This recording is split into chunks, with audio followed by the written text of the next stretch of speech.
Well, John Adams was born in this house, and I say that that little cradle is where the American independence began.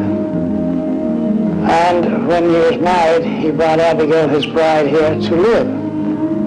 I don't know whether the old custom of carrying a bride across the threshold is true or not, but I like to think so.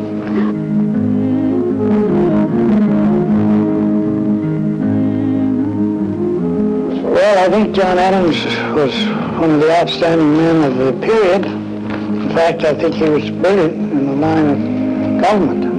And in the drafting of the Constitution of the state of Massachusetts, which occurred right in this house, many historians believe that that was his greatest contribution to history. The Constitution of the United States was patterned after it, the constitutions of all the other states. John Adams, all his life, considered himself a farmer and was very proud of it. He was very close to his farm. And farm life in those days was rugged, long. I don't believe they had very much time for pleasures or recreations. But there is every evidence that they were a very close family, and they were much more fun-loving. She was a good buffer for John. John was a little stuffy, a little stern, and I think she was a little bit of a condiment put on top. I think she smoothed things over a little bit.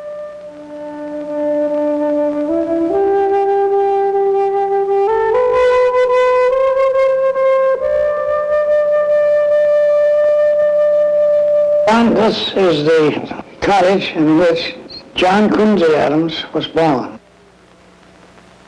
See, Abigail is the only lady of the United States to ever have been the wife and mother of a president of the United States.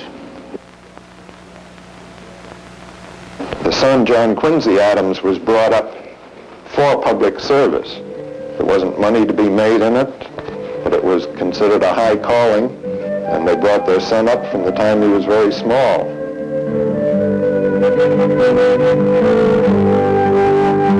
Oh, my love is like a red, red rose when first it blooms in June, and my love is like a melody that sweetly plays in tune. So far you are my true love, so beautiful forever. And I shall love thee still, my dear, though the seas run dry. Though all the seas run dry, my dear, the rocks melt with the sea. And I shall love thee still, my dear, though the sands of time shall run. Well, it was a very, very happy marriage. There are hardships, but to me it was a very happy family, although I think the old man was rather strict. He said, I don't think that did any harm. If there was any harm done anyway, I think more of it today would be a good thing. I'll be coming home, my dear, though I go 10,000 miles.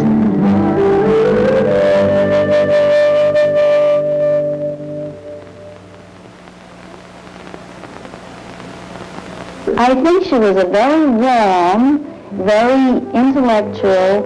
She was a great woman. Well, don't forget that they were separated so long. Over 10 years, practically 10 years, I believe is the date.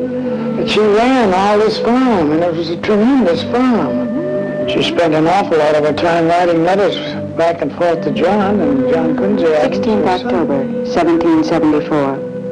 My much-loved friend, I dare not express to you at 300 miles distance how ardently I long for your return.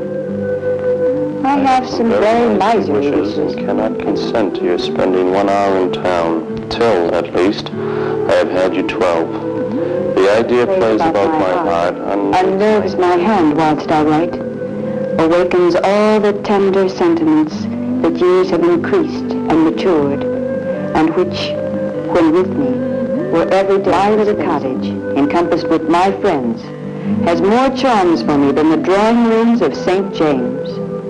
And I think it's very wonderful to note that John Adams always said, Abigail, my beloved and only wife. They lived together over 50 years. And I'll be coming home, my dear, though I go